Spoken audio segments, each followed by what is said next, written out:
Welcome back, you night owls. Tonight we're pulling back the heavy portcullis on one of history's most romanticised icons, the medieval castle. Forget the storybook pages and Hollywood fantasies of gallant knights and fair maidens in flowing gowns. We're going to place you right in the middle of it, a time traveller with nothing but the clothes on your back and your modern sensibilities to guide you. And here's a little reality check. You probably won't survive even an hour. So, before you get comfortable, take a moment to like the video and subscribe, but only if you genuinely enjoy what I do here. Now, tell me where in the world you're listening from, and what time it is for you. Maybe someone out there is listening at 2 AM, while another is waking up to the sun. It's a fun little thought, isn't it? Now, dim the lights, maybe turn on a fan for that soft background hum, and let's ease into tonight's journey together. You find yourself standing on a muddy track. The air thick and damp with the smell of wet earth and something else. Something you can't quite place. Looming before you is a fortress of stone and wood. Not the pristine monument of your imagination, but a sprawling, messy and intensely alive place. The sheer scale of the outer walls is impressive, rising like a jagged cliff face against a sky that looks a little too grey. You hear the creak of a drawbridge and the clang of a portcullis, a sound that, in your mind, should signal adventure. But here, in this moment, it just feels like a heavy final punctuation mark. You're being let in, not welcomed. You trudge across the uneven ground of the bailey, the main courtyard, and immediately your modern mind begins to short-circuit. Your senses, honed by centuries of sanitation and comfort, are completely overwhelmed. It's a sensory assault of the highest order, starting with the sounds. The rhythmic hammer of a blacksmith, the bleating of sheep penned nearby, the raucous laughter of a group of soldiers, and the sharp, incessant yapping of a dog. This isn't a silent, majestic stone edifice. It's a living, breathing community, and it's loud. The sheer volume is startling. This isn't the kind of background noise you can tune out. It's a constant, jarring symphony of human and animal life. Historians still argue whether the average decibel level inside a medieval castle was higher or lower than a modern sports arena, but they all agree it was a far cry from the serene quiet you're used to. Then there are the sights. The ground underfoot is a churned-up mess of mud, straw, and other things. The buildings aren't uniform or grand. They're a jumble of timber-framed workshops, thatched roof huts, and stone structures. Smoke curls from countless chimneys, making the air hazy and stinging your eyes. You see a man leading a pig on a rope, a woman carrying a heavy bucket of water, and a group of children chasing each other, their clothes looking more like patched-up rags than anything a person would wear today.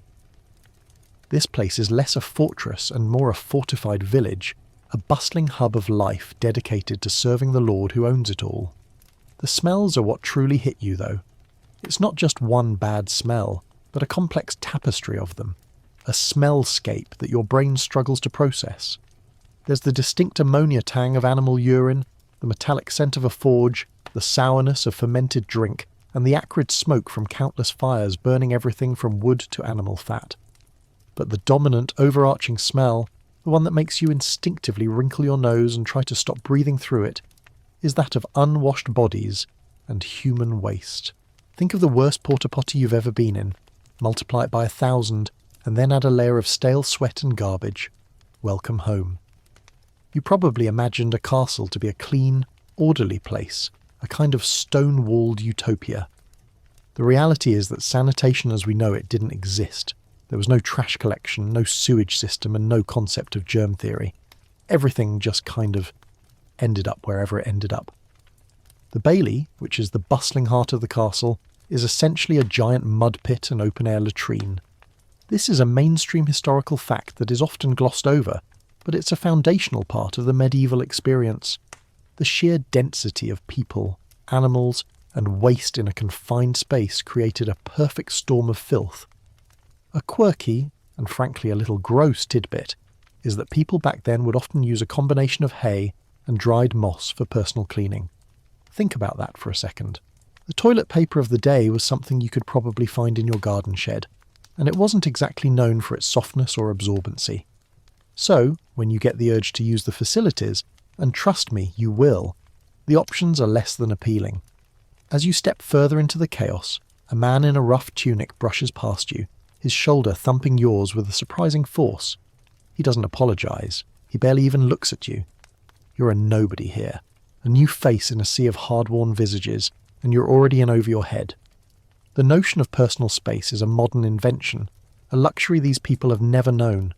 You're a cog in a machine, a new body to be put to work, and your comfort, your safety, and your dignity are not even afterthoughts. They are non-existent. So you stand there in the mud, the noise and the stench, your senses reeling. You thought you were ready for this, that your love of history and your modern knowledge would give you an edge. You were wrong. You're an alien, a soft-handed, clean-smelling creature from a different world, and this place, this castle you once idealized, is already trying to break you. This isn't a fantasy, it's a fortress built for survival, and you, my friend, are not prepared.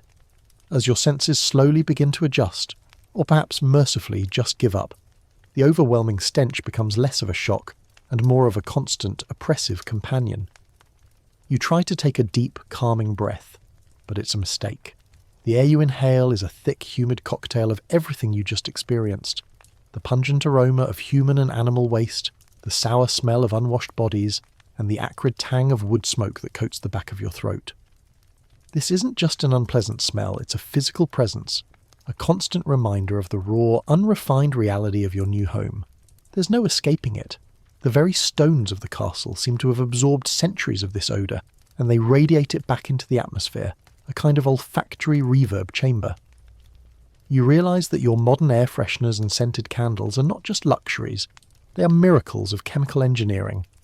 A quirky tidbit is that people in this era would often carry small bouquets of herbs like lavender or rosemary, not just for decoration, but to hold up to their noses to try and mask the worst of the smells. It's a feeble defence, a little burst of floral hope in a sea of despair. The source of this smell, of course, is everywhere. The animals, sheep, pigs, chickens, are kept in pens right in the bailey, and their waste is simply part of the landscape.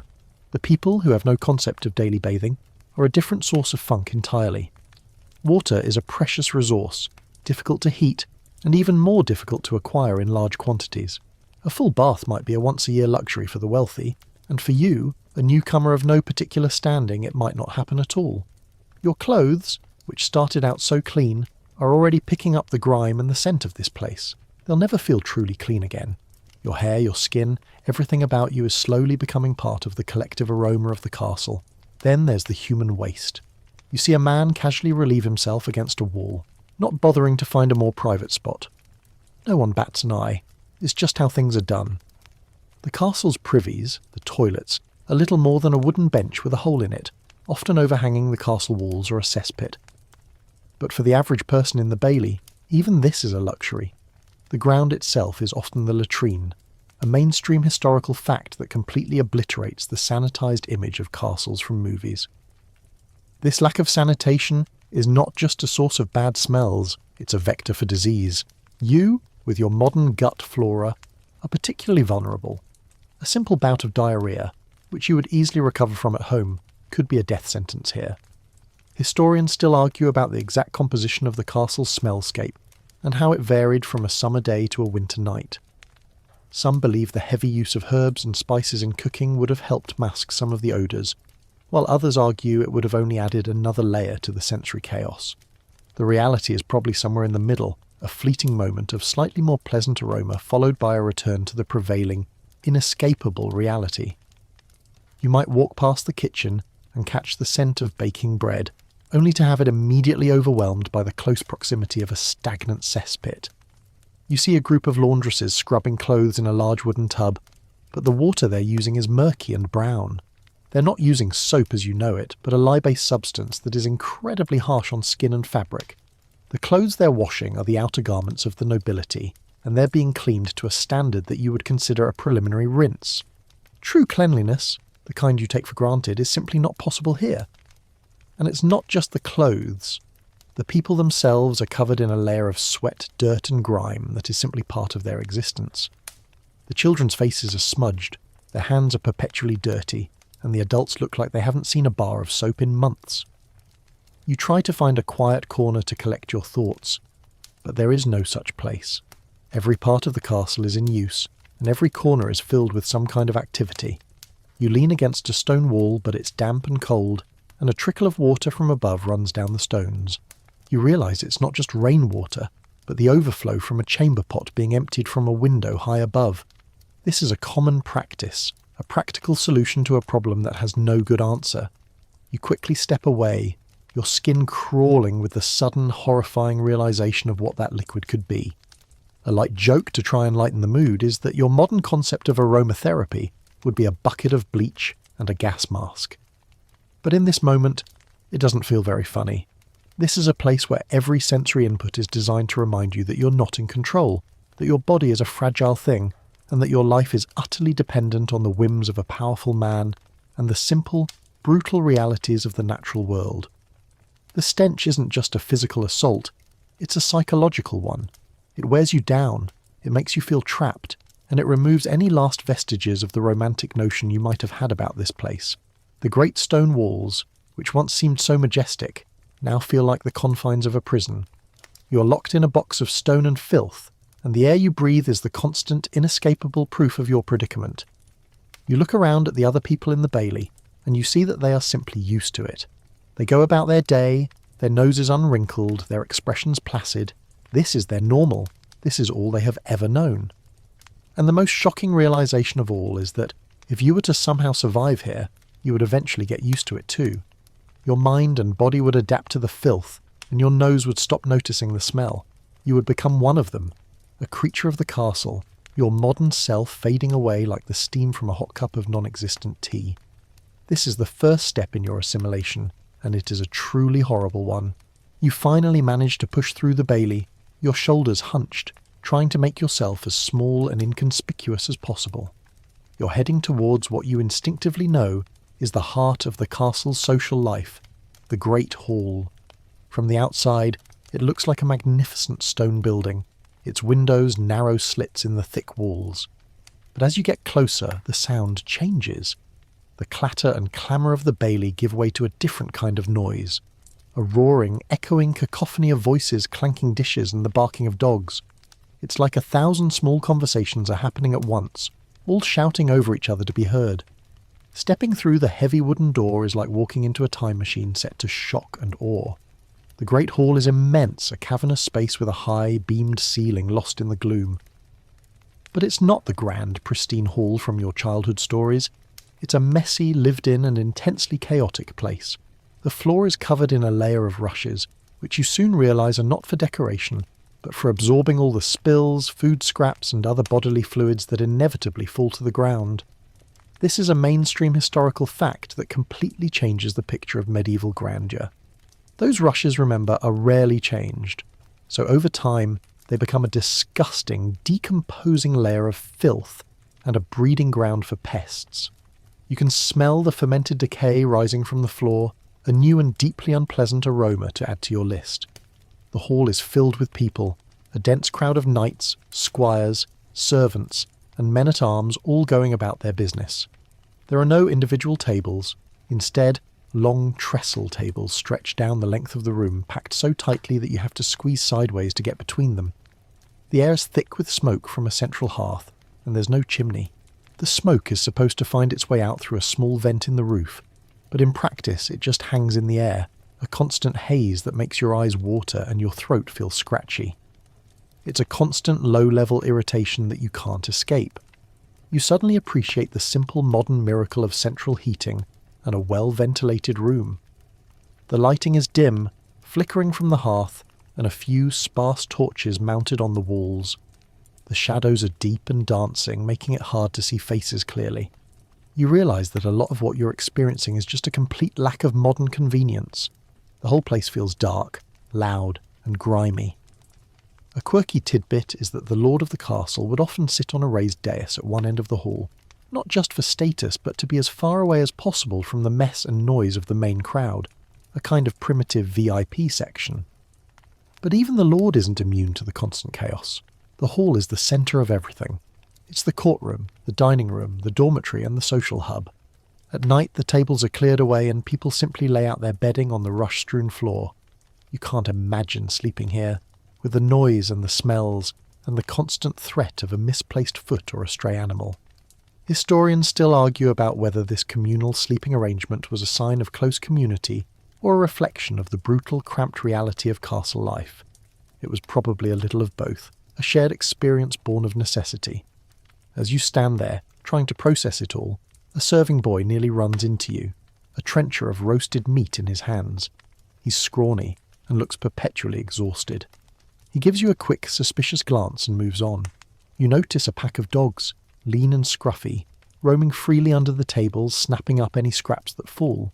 They are not pets. They are functional members of the castle ecosystem, clearing up the mess that the people leave behind.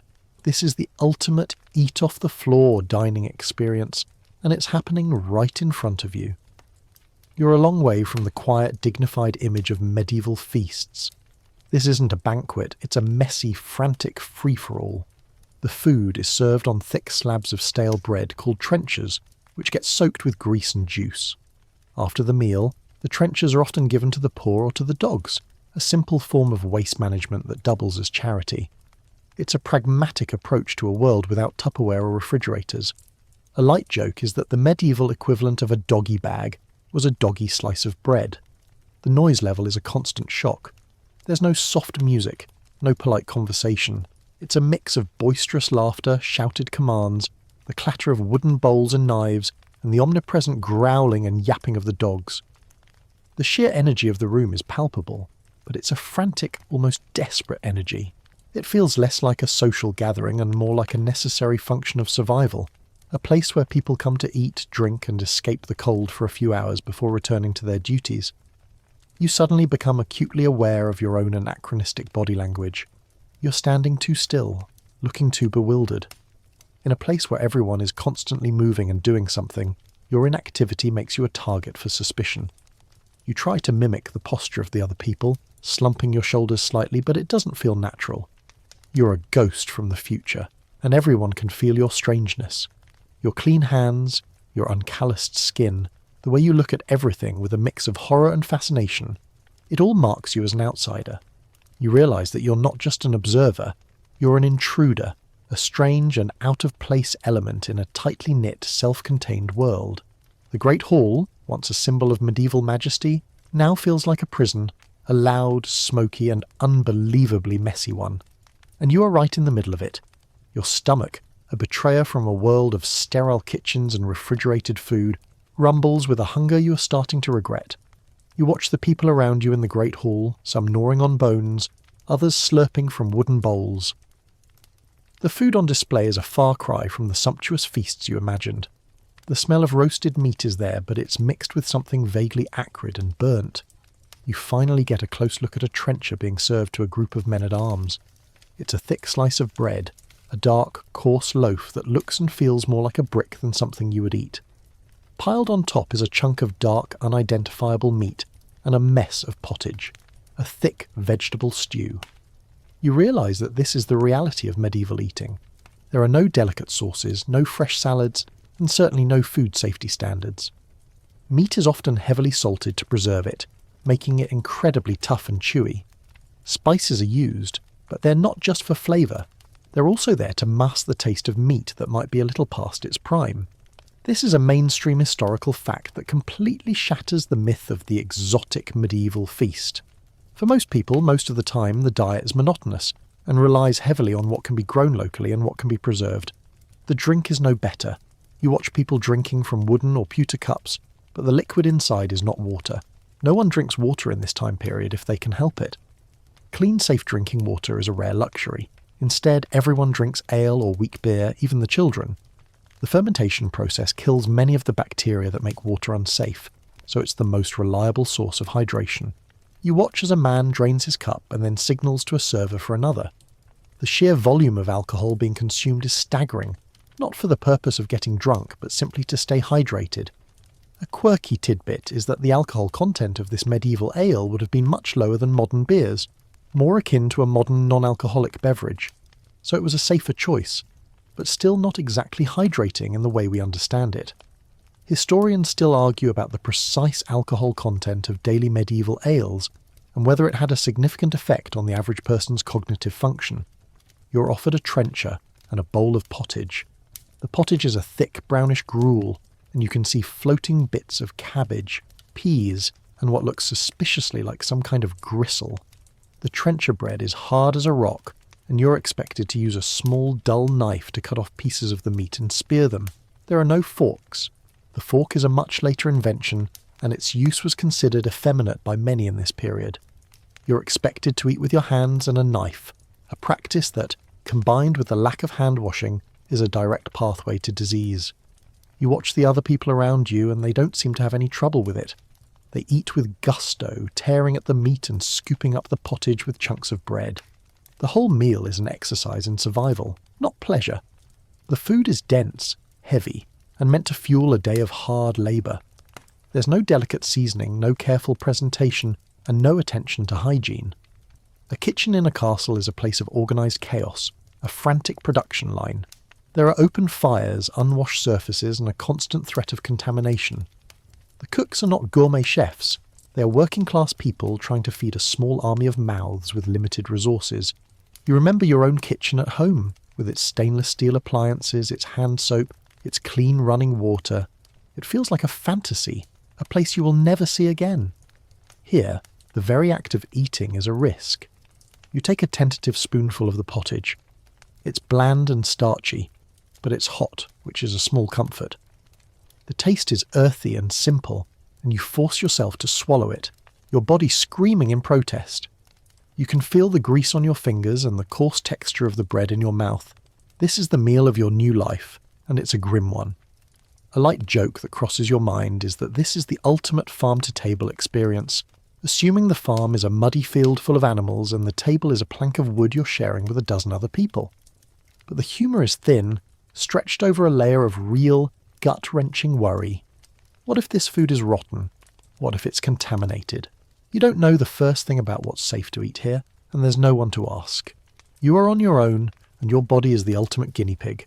The constant presence of animals in the Great Hall, specifically the dogs, adds another layer of grossness. They're underfoot, begging for scraps and occasionally fighting with each other. A dogfight breaks out under a table near you, and it's a flurry of snarling teeth and barking, a flash of pure animal aggression in the middle of a meal. No one seems to notice or care. It's just part of the background noise. This is a place where humans and animals live in a messy, intertwined coexistence, with no clear boundaries. You finish your meal, or as much of it as you can stomach, and you feel heavy and tired. The food is fuel, and it's doing its job, but it's not giving you a feeling of satisfaction or pleasure. It's just filling a void. Your modern body, used to a diet of diverse and carefully prepared foods, is struggling to adapt. Your stomach feels tight and a little queasy, and you can already tell that this is going to be a long and difficult adjustment. The simple, everyday act of eating has become a source of anxiety and a visceral reminder of how far you are from home. You finally push away from the table, your trencher left behind for the dogs to finish, and you realise that even the most basic of human needs, sustenance, is a dirty and dangerous affair in this world. Having somehow survived the gauntlet of the Great Hall, you are now acutely aware of your own grime. Your hands feel greasy from the meal, and your skin is sticky with a film of sweat and smoke. You suddenly have a desperate, primal need to wash. You would kill for a hot shower, a bar of soap, even a simple washcloth and a sink of clean water. But there is no such thing here. The concept of personal hygiene as you know it is a fantasy, a luxury from a future that feels a million miles away. This is a mainstream historical fact that is often hard for modern people to grasp. Daily bathing was not a thing. The logistics were simply too difficult. To get enough water to fill a tub, you would need to haul it from a well and then heat it over a fire, a task that would require a lot of time and resources. For the common folk and most of the castle staff, it was simply not a priority. A bath might happen once a month, if that, and the water would be a murky communal affair, with everyone taking a turn in the same tub. The rich might bathe more often, but even for them, it wasn't a daily ritual. You can say goodbye to your morning shower routine and your 10-step skincare regimen. You're now a part of the great unwashed. Your hair, which you so carefully washed this morning, is now a greasy, lank mess. You can feel the tangles and the bits of straw and ash that have settled in it. There are no shampoos, no conditioners, and no hairbrushes. For the women of the castle, hair was often kept in braids or under a head covering to keep it out of the way. For the men, it was a constant itchy problem. You realise with a start that you probably have lice already. The close proximity of so many people, all living in a state of perpetual uncleanliness, means that parasites are an inevitable part of life. You can feel a phantom itch on your scalp, a psychological symptom of the horrifying reality you're now living in. A quirky tidbit that will really make your skin crawl is that people in this era had a variety of folk remedies for lice, including things like a vinegar wash or a mix of herbs. However, the effectiveness of these treatments was often questionable, and the most common method was simply to pick them out with your fingernails. The thought of that makes you want to shudder, but it's the grim truth of the time. You are now in a world where personal grooming is a matter of survival, not aesthetics. Then there's your dental health. You try to run your tongue over your teeth, and they feel a little fuzzy, a little gritty.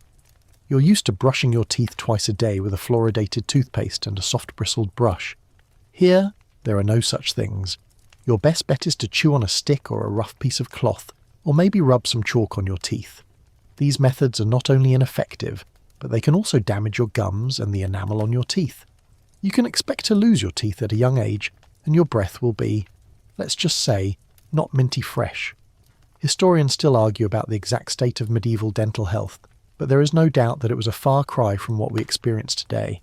The lack of sugar in the diet might have saved them from cavities, but the coarse diet and lack of proper cleaning meant that gum disease and tooth loss were a constant problem. The clothes you're wearing, your modern clothes, are a liability. They are made of delicate fabrics that are not built for this kind of abuse. They are getting stained, ripped and dirty, and you have no way to clean them properly. You see the other people in the castle wearing rough tunics and leggings made of wool or linen, fabrics that are more durable and easier to clean, even if the cleaning process is brutal. You realise that you will soon need to trade your clothes for something more practical, something that will help you blend in and survive. Your entire sense of identity, wrapped up in your clothes and your personal care routine, is being stripped away, piece by piece. A light joke that you try to make to yourself is that the medieval equivalent of self-care is not getting scurvy. It's a sad little attempt at humour that falls flat in the face of the grim reality.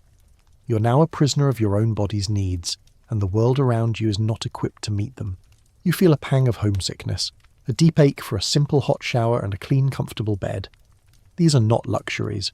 They are fundamental parts of your life, and their absence is a physical pain. Your skin starts to feel a little raw, a little chapped, from the constant exposure to the elements and the lack of proper care. You feel a small cut on your hand, and you worry. Without proper medical attention, even a minor wound could become infected and deadly. The lack of basic hygiene is not just an inconvenience, it is a constant low-level threat to your life. You look at the other people in the castle, their hands calloused and dirty, their faces weathered and rough, and you realise that they are not just used to this life. They are hardened by it. They are survivors, and you are not. You are a soft, vulnerable creature from a world that has forgotten how to be truly tough, and you are just beginning to understand what that really means. The lack of personal hygiene is more than just a source of discomfort. It's a direct pathway to the most pervasive and silent killer in the castle, disease. Your modern body, so used to a world where a simple cut is a minor inconvenience, is now a biological time bomb waiting to go off. You feel a small scrape on your hand, an innocent little abrasion from a rough stone wall, and you know, with a chilling certainty, that it could be the end of you. There is no antibiotic cream, no sterile dressing, and no understanding of germ theory. The very air around you, thick with the exhalations of people and animals, is a potential pathogen-filled cloud. This is a mainstream historical fact that completely underpins medieval life. For most people, life was a constant battle against invisible enemies. Diseases like the flu, measles, and smallpox were not just a risk. They were a guaranteed part of life. The high population density, the lack of sanitation, and the presence of so many animals all created a perfect breeding ground for every kind of pestilence. A small fever could quickly turn into a deadly infection. A simple cough could be the start of a fatal pneumonia. You're now living in a world where a cold is a serious threat, and a stomach bug could kill you. You see a child with a weeping, infected sore on their leg. The parents have put a poultice on it, a mixture of herbs and mud, a folk remedy passed down through generations. You know with your modern knowledge that this is likely making the infection worse, not better. But to them, it's the only thing they can do. There is no doctor in the castle in the modern sense. The The physician of the time is more likely a barber surgeon, a man who knows how to set bones and perform basic amputations, but has no understanding of sanitation or medicine. Their cures often involve things like bleeding, where they would intentionally cut a person to let out the bad humours that were believed to cause the illness. Historians still argue about whether these practices, like bloodletting, did more harm than good, but there's little debate that they were based on a flawed understanding of the human body. A quirky and deeply unsettling tidbit is the use of certain remedies that were, to put it mildly, bizarre. One popular medieval medicine was a concoction of crocodile dung and vinegar to be rubbed on the skin for certain ailments.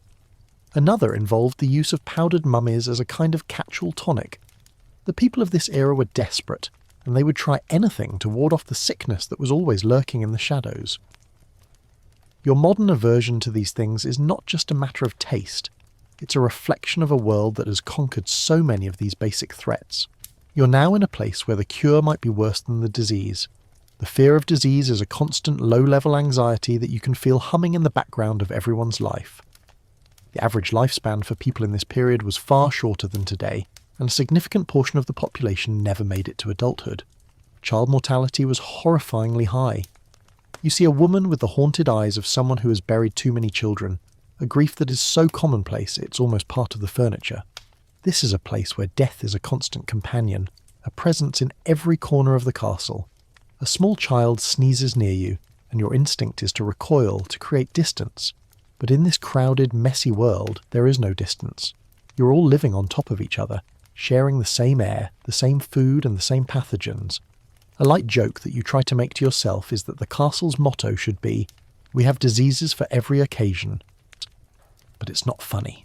The reality is that you are utterly vulnerable. Your immune system, so used to a world of vaccines and modern medicine, is not equipped for this.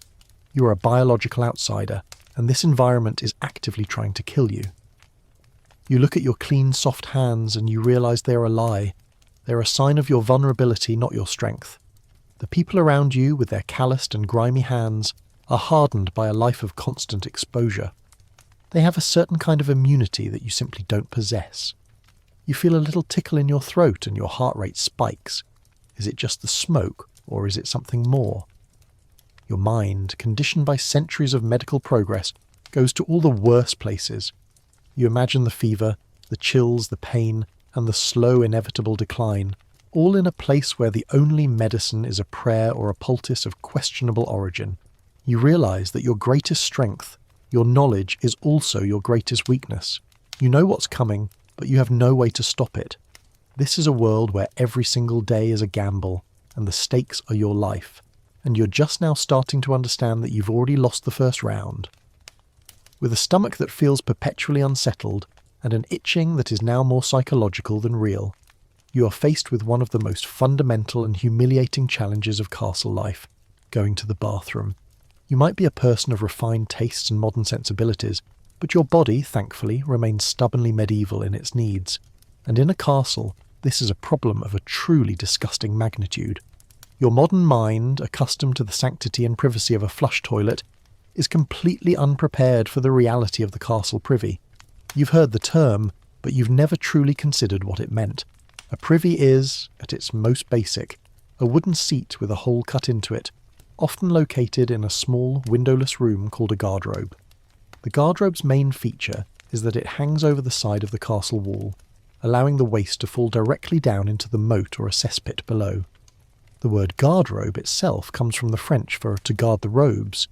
Because the ammonia fumes from the human waste were so strong, they were believed to repel moths and other pests. This is a mainstream historical fact that completely reframes the purpose of this seemingly simple convenience. It was a toilet, yes, but it was also a kind of foul-smelling biological bug spray. You find yourself needing to use one of these guardrobes, and the experience is a profound assault on your dignity. The room is tiny, dark, and the smell is so strong it makes the rest of the castle's funk feel like a field of wildflowers. The air is thick with a nauseating mix of ammonia and decay. You sit on the cold, rough-hewn wood, and below you, through the hole, you can see nothing. Just a deep, dark abyss. You can, however, hear it. The splash of your waste joining the collective waste of the entire castle. It's a moment of profound, visceral horror, the ultimate loss of privacy and dignity. This is, of course, the best-case scenario. For the vast majority of people in the castle, the servants, the squires, the common folk, even the garderobe is a luxury. They would have used a communal privy, a latrine pit, or simply a bucket in their room that would be emptied, or worse, just thrown out a window. This practice of tossing it out the window is not just a joke from a Monty Python sketch. It was a very real part of medieval life. The bailey, the main courtyard, is often the recipient of this airborne assault. Remember when you leaned against that wall earlier? The one with the wet spot? Yeah, now you know. A quirky tidbit is that some of the wealthier castles would have a system of shafts that ran down the side of the keep, and the waste would be channeled down to a single, large cesspit at the bottom. But even this was a far cry from a modern sewage system. These cesspits would have to be periodically emptied, a gruesome task performed by a specific group of people known as gong firmers. Their job was to literally wade into the cesspit and scoop out the waste, which was then used as fertiliser. The smell of their work was so potent that they were often given special permission to live outside the city walls. The lack of proper sanitation is a constant humming threat. There is no hand soap, no toilet paper, and no cleaning products. People would have used a variety of rough and ineffective materials for cleaning themselves, from a handful of straw to a simple rag. This, combined with the communal nature of the privies and the lack of hand washing, is a direct pathway for diseases like dysentery, cholera, and typhoid. You're now in a world where every trip to the bathroom is a life or death gamble. Historians still argue about the exact cleanliness standards of the high-ranking members of the castle. Some believe that the lords and ladies would have had more private and clean facilities, while others argue that the general lack of sanitation in the castle meant that even their privileged position couldn't protect them from the filth. The reality is probably that their facilities were only slightly less disgusting, a small improvement in a sea of filth. You leave the garderobe feeling not clean, but more deeply and profoundly disgusted. The air in the rest of the castle, which you once thought was foul, now feels like a breath of fresh air in comparison to the concentrated horror of the privy.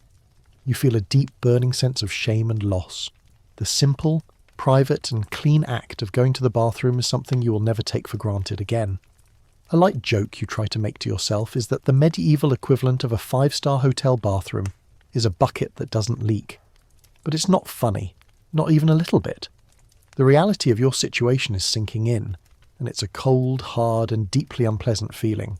You are stripped of your modern dignity, your modern knowledge, and your modern sense of self, one gross detail at a time. The castle is not just a physical space, it's a psychological one, designed to break you down, to make you forget who you once were. And with every passing moment you are getting closer to becoming a true, unwashed and deeply unhappy medieval person. And the worst part is, it's a one-way trip. As the sun begins its slow descent, painting the narrow slits of the castle's windows in a dull orange glow, you might think that the end of the day brings a moment of peace. You would be wrong. The castle doesn't quiet down, it simply changes its symphony.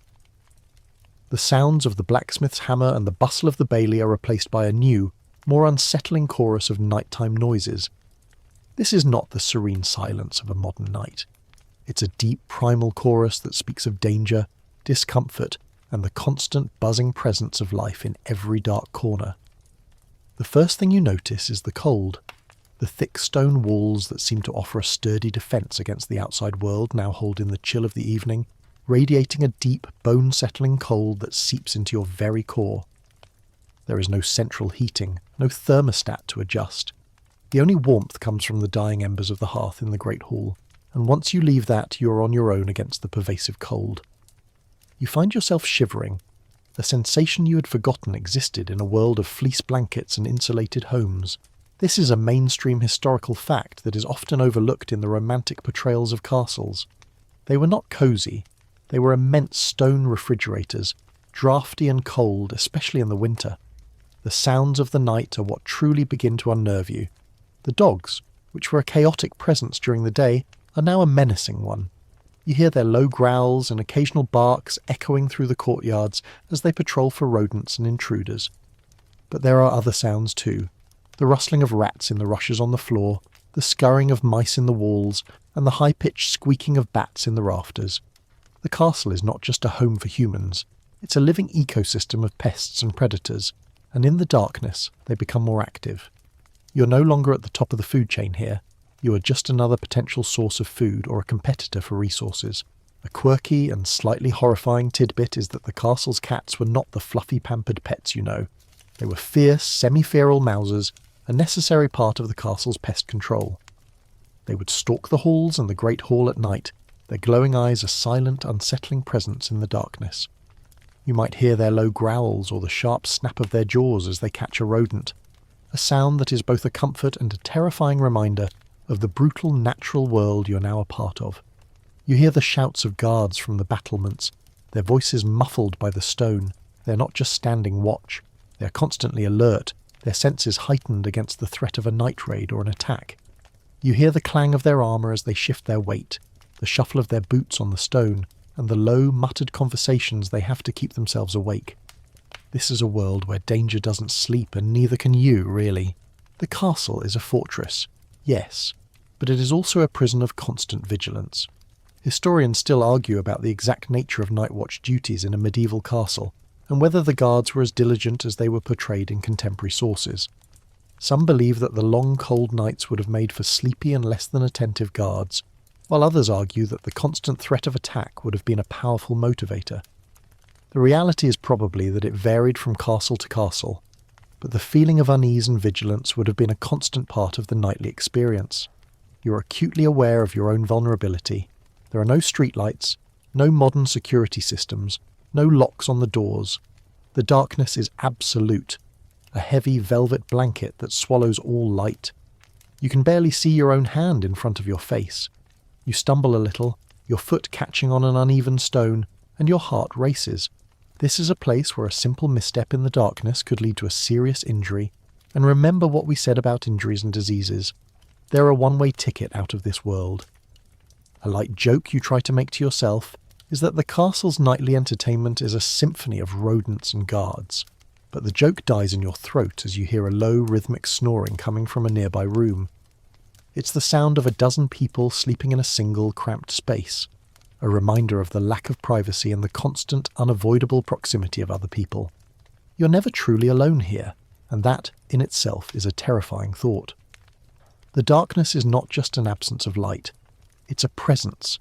It's a heavy, suffocating blanket that holds all the castle's secrets and dangers. The shadows are not just shadows. They are hiding places for real threats, whether they be a pack of rats, a marauding cat, or something even more dangerous. You find yourself moving with a slow, deliberate caution, your senses heightened, your heart thumping a frantic rhythm against your ribs. As the moon rises, casting a pale, milky light through a high window, you get a glimpse of the castle in its nocturnal state. The stone walls, which seemed so strong during the day, now look ancient and forbidding. The towers rise like silent, ghostly sentinels against the sky. The bailey is a field of shadows, a maze of half-seen shapes and whispered noises.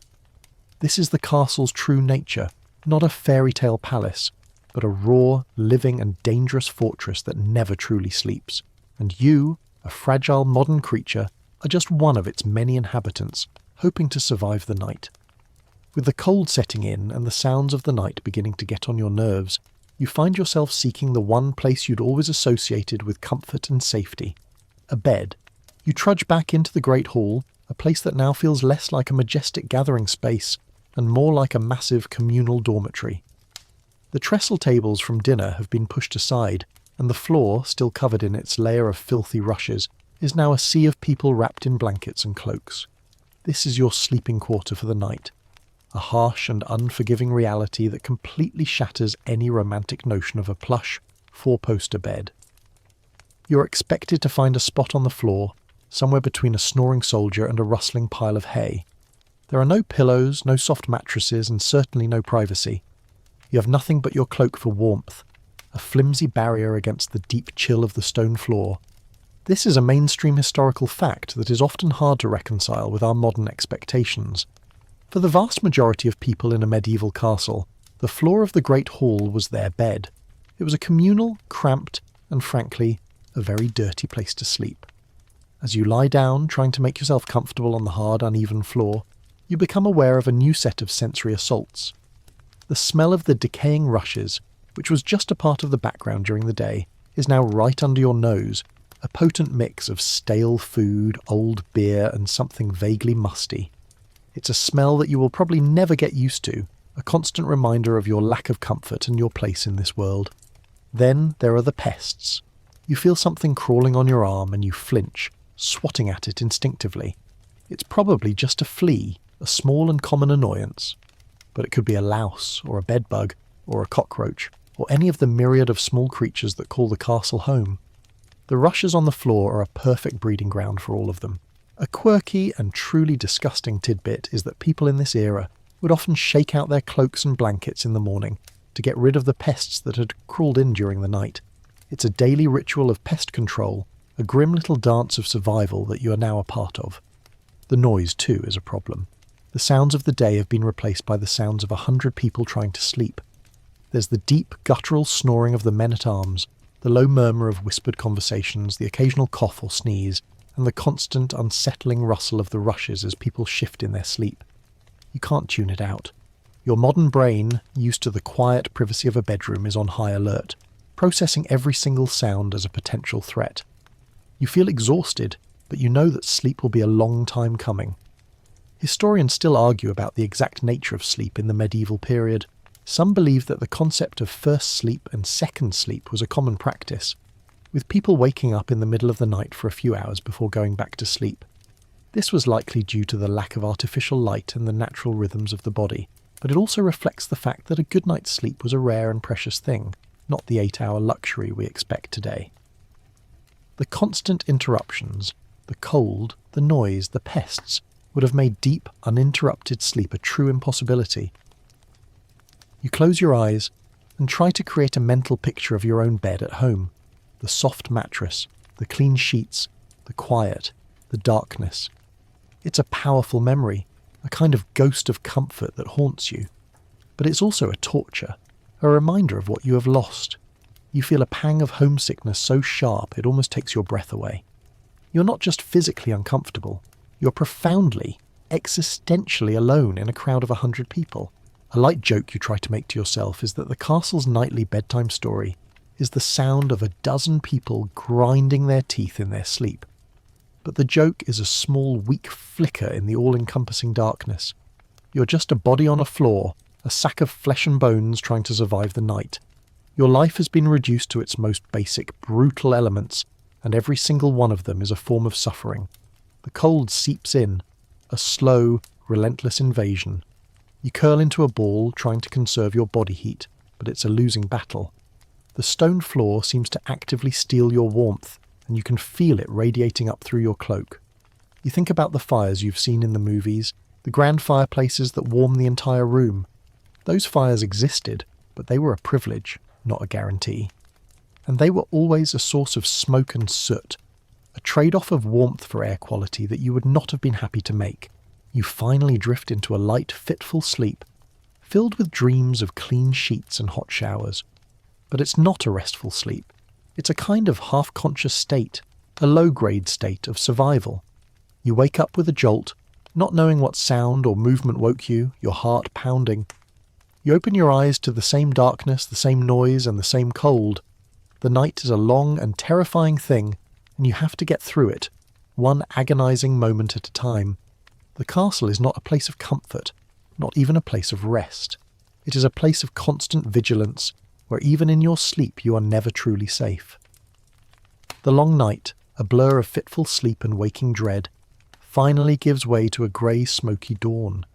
You stumble to your feet, your body stiff and aching from the hard floor. But your physical discomfort is about to be overshadowed by a more insidious psychological one, the realization of your place in this world. You're not a guest, not a temporary visitor. You are now a subject of the castle's lord, a person whose entire life is dictated by his will and his whim. His power is absolute, and yours is non-existent. You see the lord for the first time in the full light of day, seated on his dais at the head of the great hall. He's a man of heavy shoulders and a stern face, his movements deliberate and unhurried. He is surrounded by his family and his most trusted advisors, a small court that acts as a buffer between him and the chaos of the rest of the hall. He is not a king, But within these walls he is something more. His word is law, and his judgment is final. This is a mainstream historical fact that is often lost in our modern understanding of power. There were no checks and balances, no Bill of Rights, and no legal recourse for the average person. The Lord was the judge, jury, and often the executioner. This absolute power is not just a matter of law, it's a matter of life and death. He can seize your property, demand your labour, and even take your life for a transgression you might not even understand. You're entirely at his mercy. There's no one to appeal to, no higher authority to call. The king is a distant, almost mythical figure. Here, in this castle, the Lord is the only authority that matters. A quirky and unsettling tidbit is that a lord's power was often so ingrained that his servants would even follow his personal habits and preferences to a T, from the way he ate to the way he dressed, believing that it would curry favour or even offer a form of protection. You find yourself subtly trying to mimic the posture and actions of the other people in the hall, a desperate, unconscious attempt to not stand out. Historians still argue about the exact relationship between a lord and his vassals, and whether it was one of pure oppression or a kind of paternalistic protection. The reality is that it was probably a complex mix of both. The lord provided a degree of safety from the outside world, a place to live and work, but in return he demanded absolute fealty and obedience. It was a Faustian bargain, a trade of freedom for security, and you, my friend, have just been forced to sign the contract without ever reading the fine print. The social hierarchy of the castle is a brutal and unforgiving pyramid, and you're at the very bottom. You see the various levels of this hierarchy as you look around the Great Hall. At the very top is the lord and his family. Below them are the knights, the men-at-arms, and the most trusted advisors. Then there are the squires, the pages, the servants, and the labourers. And at the very bottom, there are people like you, a new unproven face with no connections and no standing. Your life is worth very little here, and you can feel it in the way people look at you, or more accurately, the way they don't. You are an outsider, a ghost from another time, and in a world where everyone has a place, your lack of one is a dangerous anomaly. You're a long way from the modern idea of social mobility. There's no working your way up the ladder here. Your place is determined by your birth, by your family name, and by the social customs that have been in place for centuries. A light joke you try to make to yourself is that the castle's HR policy is, you get what you get and you don't throw a fit. But the humour is thin, and the reality is thick and suffocating. You're trapped in a system that you don't understand and that has no room for you. The constant sense of being watched is another part of this. You feel the eyes of the guards, the servants, and even the other common folk on you. They're all wondering who you are, why you are here, and what you can do, and they are all, in their own way, making a judgment. A wrong word, a misplaced action, a moment of defiance. It could all be a death sentence. Your modern idea of free speech is a dangerous joke here. The ability to speak your mind, to have an opinion, is a luxury reserved for the Lord and his closest advisors. For you, silence and obedience are the only paths to survival. You watch as a young boy, a page, makes a small mistake while serving the Lord. He spills a little bit of wine on the table, and the Lord's face darkens. A single, sharp word is spoken, and the boy is immediately grabbed by a guard and dragged out of the hall. You don't know what happened to him, but you can guess that it wasn't pleasant. The Lord's power is not a theoretical concept. It's a brutal, everyday reality. It's a constant, low-level threat that you will have to live with every single moment of your existence in this castle. And the only way to survive is to become a ghost, to blend in, to disappear, and to never, ever challenge the man in charge. The dawn has broken, but with it comes no sense of a fresh start. You find yourself standing in the bailey, and you are no longer an observer. You are a participant. Your status as a newcomer, an outsider, has been identified, and now you are to be put to work. A gruff man with a missing tooth and a leather apron barks a command at you, pointing towards a massive stack of timber. He hands you a crude, heavy saw, and without a moment's hesitation, you are expected to begin. Your new life is not a fantasy. It's a reality of back-breaking, endless labour. This is a mainstream historical fact that completely defies the romantic ideal of a gentle life in a castle. The vast majority of people were not knights or ladies, they were labourers. They were the people who kept the castle running, a constant low-level hum of work that was never ending. Your job, sawing wood for the castle's countless fires, is just one small part of this massive machine. You're a cog, and you're expected to turn until you break. The saw is dull, your hands are soft, and within a few minutes you feel a blister starting to form on your palm, a painful physical reminder of your new reality. The work is not just hard, it's dangerous. The tools are crude and unrefined, and there are no safety regulations, no wear your goggles or be careful with that here. You're expected to just get on with it. A slight misstep with the saw, a moment of inattention, and you could lose a finger, a hand, or worse. You look at the other workers around you, their bodies thick with muscle, and their hands calloused and scarred, and you realise they have all paid a price for their survival. You're not just working, you're gambling with your body every single moment. A quirky and somewhat ironic tidbit is that the word labour itself comes from the Latin laebus, which means toil, hardship, rend. The people here are living the very definition of the word, and you are now one of them. Your modern ideas of work-life balance, vacation days and lunch breaks are not just non-existent. They are concepts that would be completely incomprehensible to these people. You work from dawn until dusk, and when the sun sets you're so exhausted you can barely stand. Your body, so used to a life of relative ease, is screaming in protest.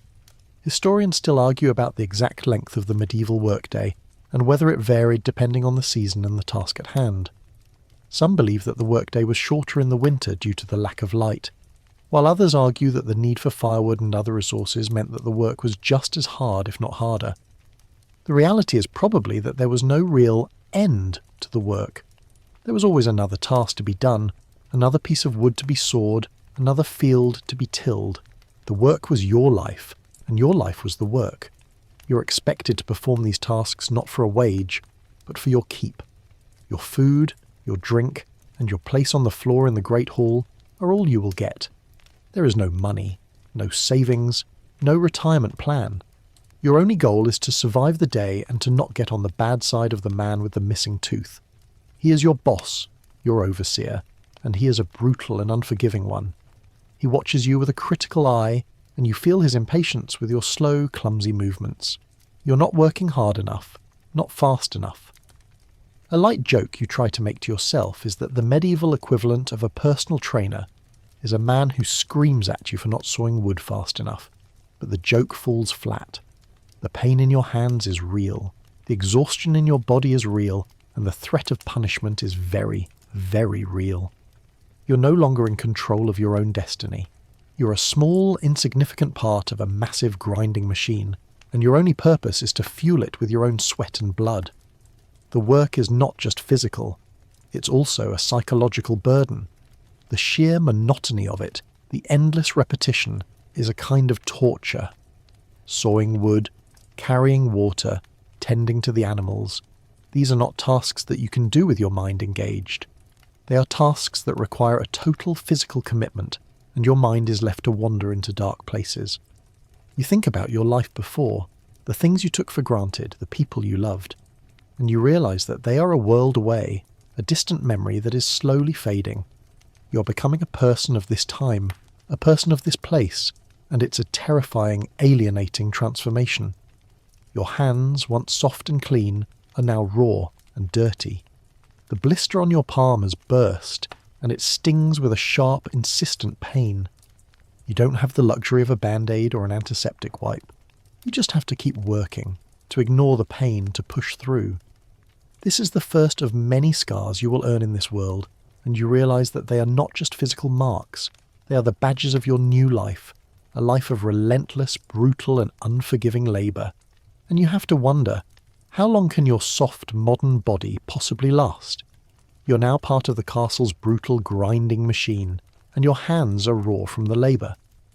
But the work itself, as exhausting and dangerous as it is only one part of the constant threat to your life. The medieval castle is not just a place of toil, it's a place of violence, and you're about to get a crash course in the brutal reality of medieval warfare and weaponry. The romanticised image of knights in shining armour and chivalrous duels is a complete and utter lie. This is a world where violence is a part of everyday life, and a weapon is never far from reach. You see the soldiers, the men-at-arms, in a new light. They are not the gallant heroes of your stories. They are hardened, grizzled men, and their armour is not polished and gleaming, but dented and scratched, a testament to a life of constant combat. They are not just on the walls, they are everywhere, a constant menacing presence. Their swords are not the clean, elegant blades you imagine, but heavy, brutal weapons designed to maim and kill. You see them practicing in the bailey, their movements quick and efficient, their faces set in a mask of grim determination. This is not a sport. It is a rehearsal for a reality that could break out at any moment. This is a mainstream historical fact that is often sanitized in popular culture. Warfare was not a clean, honourable affair. It was a messy, chaotic and brutal business. Weapons were not just for show. They were designed to inflict maximum damage on an unarmoured or lightly armoured opponent. A battle in this era was a close-quarters, bloody affair, a chaotic scrum of steel, sweat, and screaming. You're now living in a world where the skills you learned in a video game are useless, and the only thing that matters is the ability to swing a heavy sword or a blunt mace and not get killed in the process. A quirky and deeply unsettling tidbit is that a popular weapon in this era was the Morning Star, a vicious-looking club with spikes on it, designed to bludgeon through armour. It's not a weapon of finesse, it's a weapon of brute force, a symbol of the raw, unflinching violence of the time. You see one hanging on a wall, and you can't help but shudder. It's a tool of destruction, and you're surrounded by people who know how to use it. Historians still argue about the exact effectiveness of medieval armour against different kinds of weapons. Some believe that a full suit of plate armour was almost impervious to a sword, while others argue that a heavy mace or a well-placed arrow could still be deadly. The reality is probably that there was no such thing as a truly safe piece of armour. There was always a chink, a weak point, a vulnerability that a determined enemy could exploit. The soldiers here are not invulnerable, they are just a little bit harder to kill. You're acutely aware of your own vulnerability. You're a soft, unarmoured person in a world of steel and leather. A simple fight, a stray blow, a moment of misplaced anger. It could all be a death sentence. You're no longer just afraid of disease or hunger. You're afraid of a person. You're afraid of the man-at-arms who is sharpening his sword, the squire who is practicing with a heavy spear, and even the boy who is swinging a wooden stick. The threat of physical violence is a constant humming presence, a low-grade anxiety that never goes away. A light joke you try to make to yourself is that the castle's version of conflict resolution is a brawl with blunt objects, but the joke falls flat as you see two men get into a heated argument over a piece of bread, their hands going to the hilts of their daggers. A fight breaks out, and it's a quick, brutal affair. No rules, no referees, just two men trying to hurt each other. It's over as quickly as it began, with one man nursing a bloody nose and the other spitting on the ground in disgust. The casual, almost routine nature of the violence is what truly chills you. It's not an event, it's just a part of life. You realise that your modern ideas of personal space and non-violent conflict resolution are completely foreign concepts here. In this world, the ability to defend yourself is a matter of survival, and the ability to project a sense of strength, even if you don't have it, is a form of protection. You find yourself trying to walk with a more confident stride, to keep your eyes forward, to not look like an easy target. But you know, in your heart, that it's a lie. You're a person of peace in a world of war, and you're not built for this. The castle is a fortress, yes, but it's a fortress built on a foundation of violence. The walls are not just there to keep people out, they are there to create a contained space where the Lord can enforce his will through force. The towers are not just for looks, they are for launching projectiles and raining death down on an enemy. The entire structure, every stone and every piece of timber, is a monument to the brutal reality of medieval life. And you, a fragile modern creature, are living right inside it, a constant witness to the constant threat of a world that is always on the verge of war and that is always ready to kill. The threat of violence you saw in the Bailey is not just confined to matters of warfare. It extends to every facet of life, especially the concept of justice. In a world without police forces, lawyers or court systems as you know them, the Lord's word is the law, and punishment is swift, brutal, and public.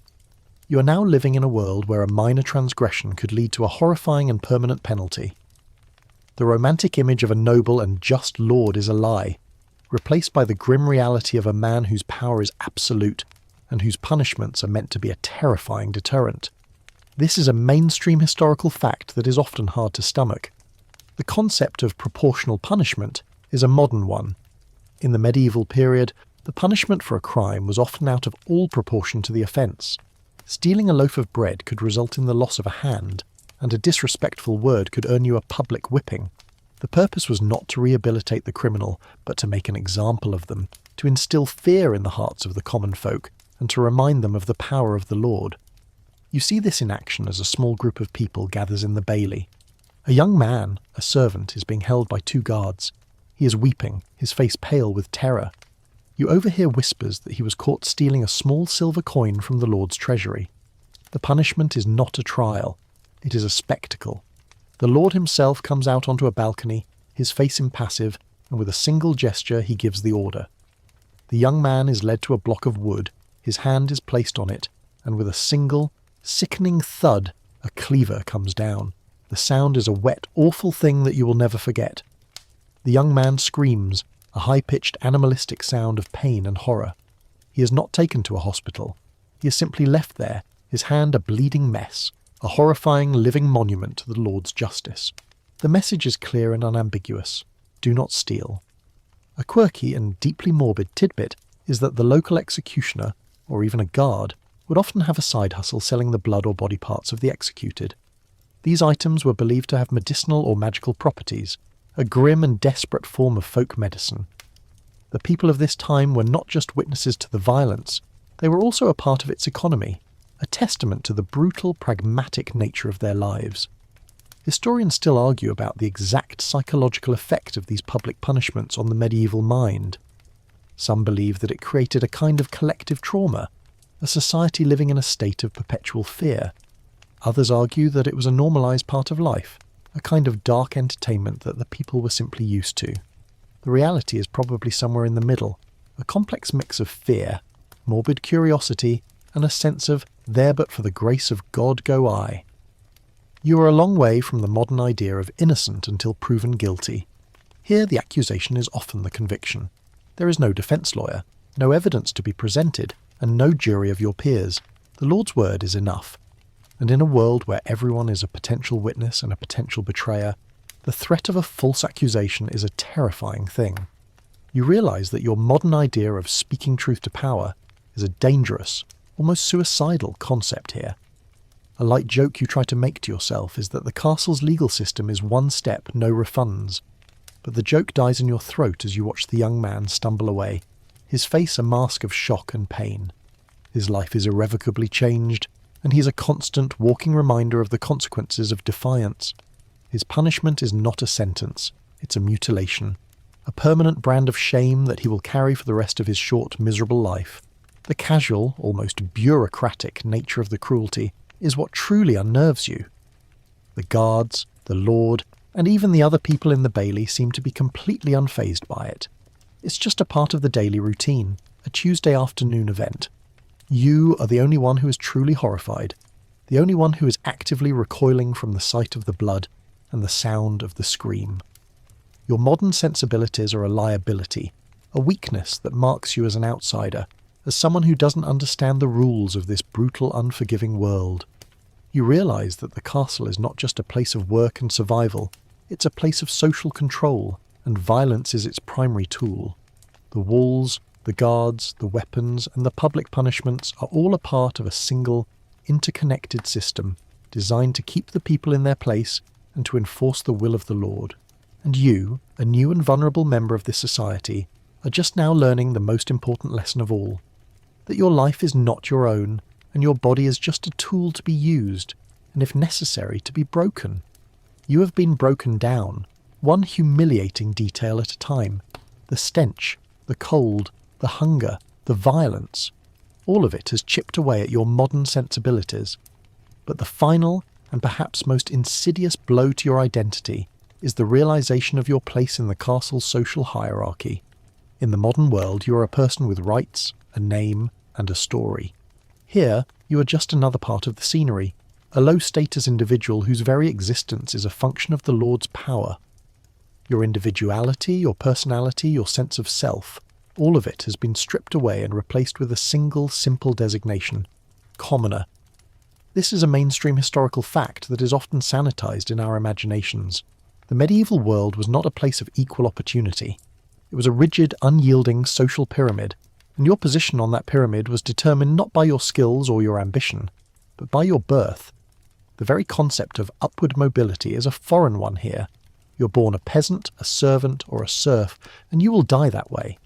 The social class you're born into is your destiny, a prison from which there is no escape. You're not a person, you are a position.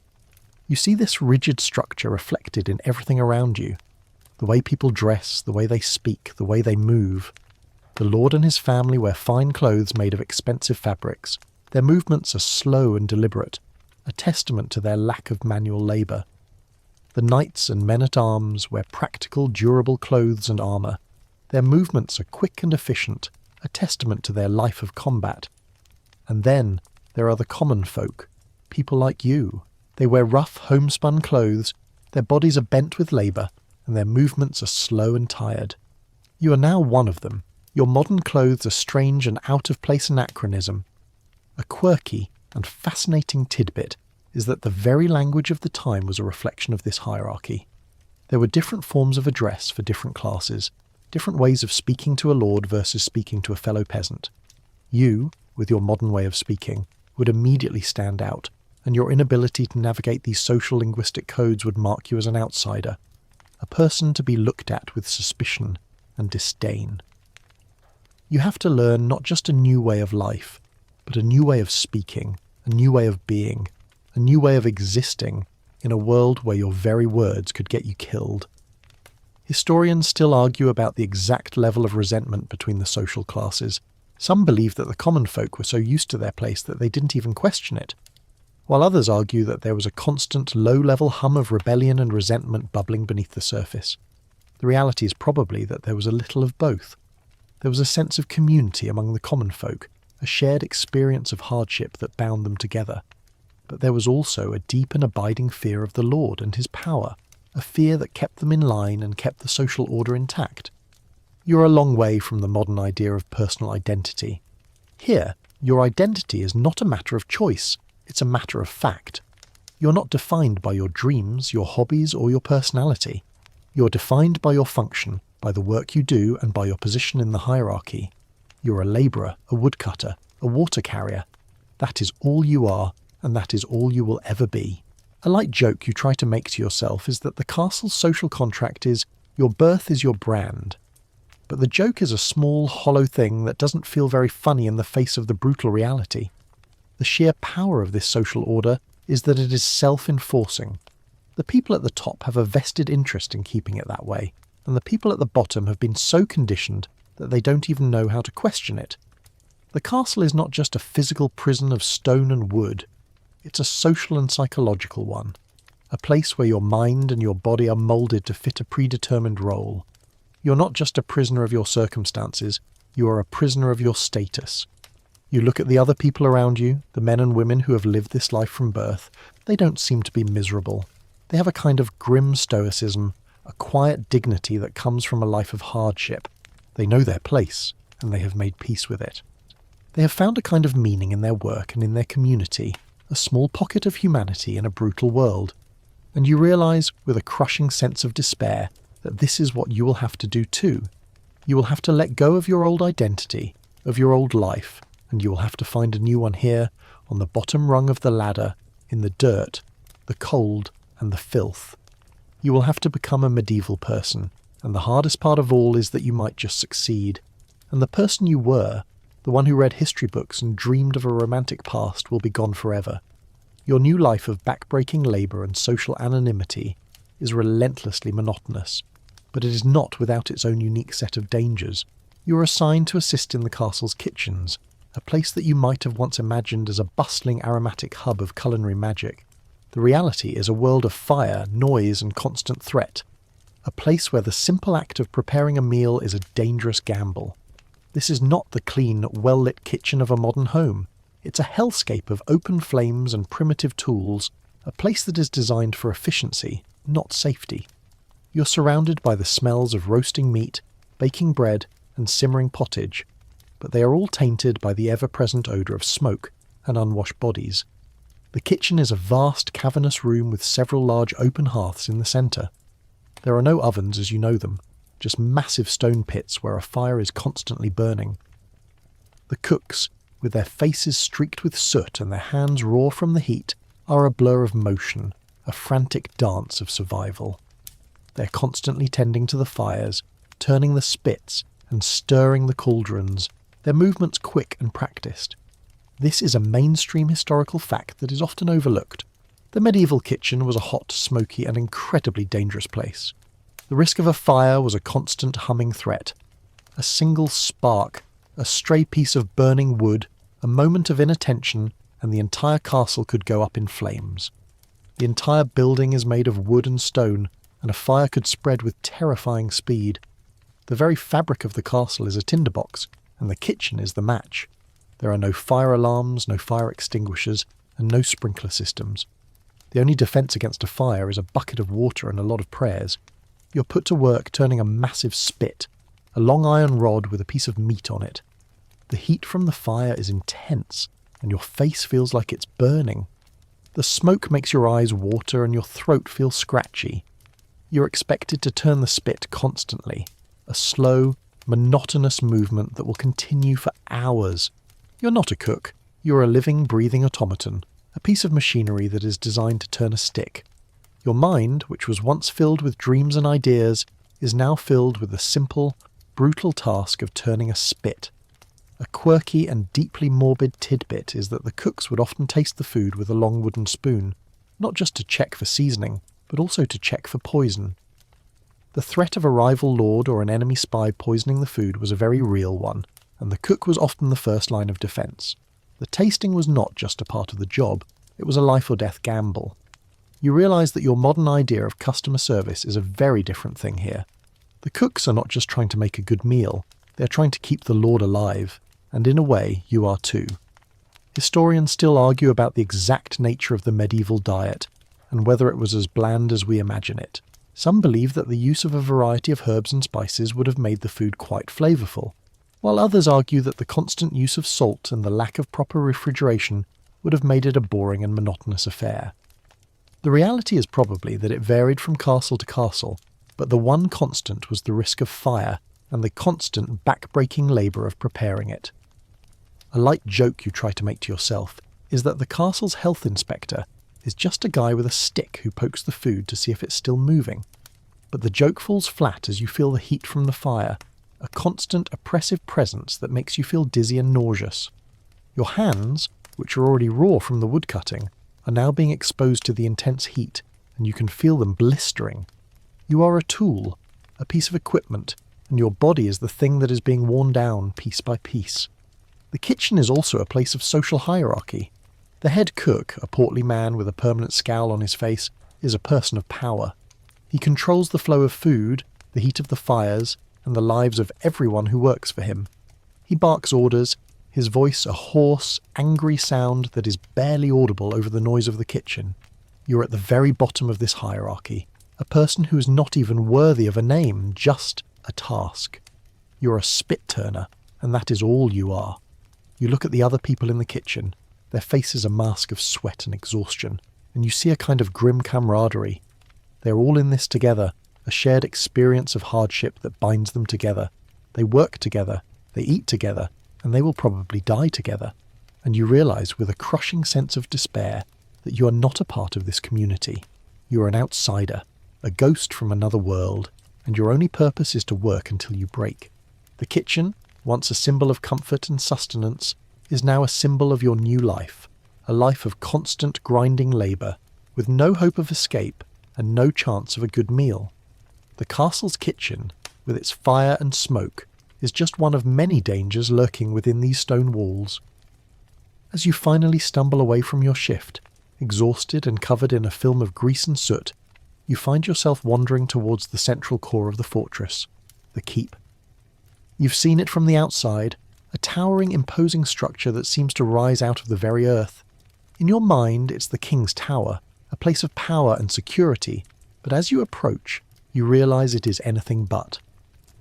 The keep is not a comfortable home, it's a fortress of discomfort, a cold, dark and strategically designed prison. This is a mainstream historical fact that is often lost in our romanticised view of castles. The keep was not a palace, it was the last line of defence, a fortified tower designed to withstand a siege. Its purpose was not comfort, but survival. The windows are narrow slits, not for light, but for archers. The doors are heavy and reinforced, not for a grand entrance, but to withstand a battering ram. The entire structure is a monument to paranoia, a physical manifestation of a constant fear of attack. As you step inside, the temperature drops even further. The air is still and heavy, and the darkness is absolute. The only light comes from a few sparse torches, their flickering flames casting long, dancing shadows that make the space feel even more claustrophobic. The walls are thick, rough-hewn stone, and they radiate a deep, bone-settling cold that seems to suck the warmth right out of you. There is no fire here, no central hearth. The keep is a place to be defended, not a place to be lived in.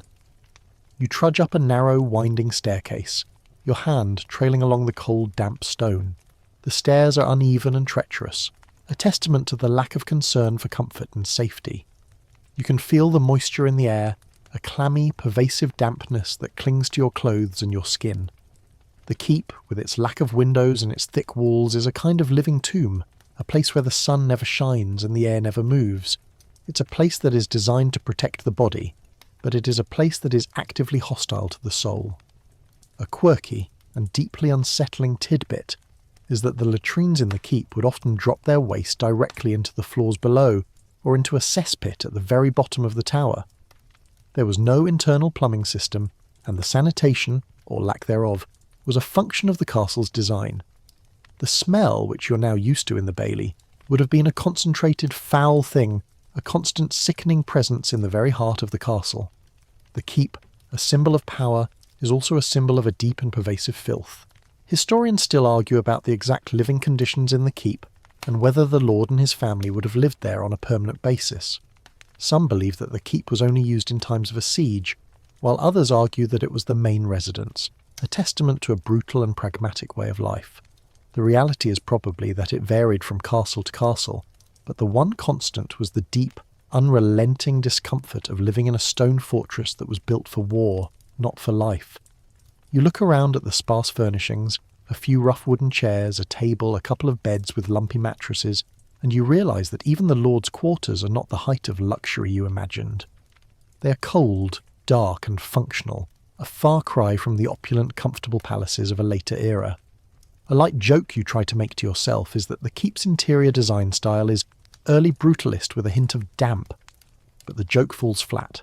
The reality is that this place is designed to make you feel small, to make you feel insignificant, to make you feel, in a very real way, like a prisoner. The very strategic design of the keep is a constant reminder of the world you're in. The thick walls, the narrow windows, the winding stairs, all of it is a part of a system of defence that is constantly on high alert. You're not just a person in a building, you're a person in a weapon. The keep is a living tool of war, and you are living right inside it, a constant witness to its readiness to defend and to kill. The cold, the darkness, the damp, all of it is a part of a brutal and pragmatic design that puts survival over comfort, and it is a design that is actively hostile to your modern body and your modern mind. You finally emerge from the keep, your body shivering from the cold, your mind reeling from the claustrophobia. The Bailey, with its noise and its filth, now feels like a warm and bustling paradise in comparison.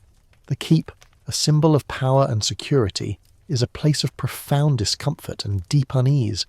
It's a place that is designed to protect you from the outside, but it is also a place that is designed to actively torture you from the inside.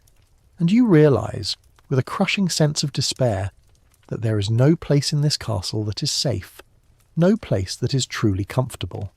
You're living in a fortress of stone and wood, and every single part of it is a weapon, a prison, and a reminder that you are not in a home, you are in a war. You have been broken down by the big things, the filth, the disease, the violence and the cold. But now, as you trudge through the Bailey, your body aching and your mind numb with exhaustion, you begin to notice the small things, the little dangers that are constantly lurking in every corner of the castle. These are not the grand, dramatic threats of a siege or a duel, but the quiet, insidious dangers that can kill you just as surely. It is the constant, low-level hum of peril that truly separates this world from the one you left behind. The ground itself is a constant threat. The Bailey is not a smooth, paved courtyard. It's a churned-up mess of mud, stone, and animal waste. You have to watch every single step you take, or you could easily trip and fall, twisting an ankle or breaking a bone. And a simple injury like that, in a world without proper medical care, is a life sentence of pain and disability.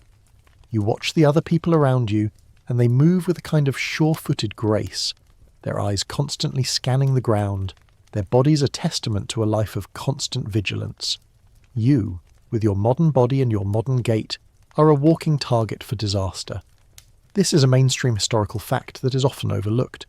The medieval world was a place of constant physical risk, and a simple slip-up could be deadly. There were no safety railings, no handholds, no warning signs. The stairs are uneven, the floors are often wet, and the ceilings are low. A single misstep on a dark staircase could send you tumbling to your death, and no one would even notice. The castle, which seems so solid and permanent, is also a labyrinth of traps and hazards. Then there are the animals. You have already seen the dogs, but there are other animals too. The pigs, the chickens, the horses. All of them are a part of the castle's ecosystem, and all of them are a potential source of danger. You see a horse rear up, its hooves a blur of motion, and you quickly step out of the way. A kick from a horse could easily crush a person, and it's a danger that these people live with every single day. The animals are not pets. They are functional parts of the castle's life, and their needs and their dangers are a constant humming presence. A quirky and a little bit sad tidbit is that the castle's cats, the semi-feral mousers, would often be the only source of comfort for the children. But even they were not to be trusted. They were wild, and a scratch from a cat could easily become infected, another pathway to a deadly illness. The line between friend and foe, between comfort and danger, is a thin one here, and it is a line that is constantly being blurred. Historians still argue about the exact number of deaths and injuries from simple, everyday accidents in a medieval castle. Some believe that the number was much higher than we imagine, while others argue that the people were so used to the dangers that they had developed a kind of sixth sense for them. The reality is probably that a life in a castle was a constant low-level dance with death, and the only way to survive was to be constantly aware, constantly vigilant, constantly on guard. The open flames are another source of constant danger. The hearths in the kitchen, the torches in the hallways, the candles in the rooms, all of them are a potential source of a deadly fire. You watch as a serving boy brushes too close to a torch, his clothes a blur of motion, and you hold your breath. A single spark could easily set his homespun tunic on fire, and the entire castle could be in danger. The people here are so used to the open flames that they don't even seem to notice them, a testament to a life lived in constant proximity to danger. A light joke you try to make to yourself is that the medieval safety code is don't die. But the joke falls flat as you see a woman carrying a heavy bucket of water up a steep muddy hill, and you can see the strain on her face.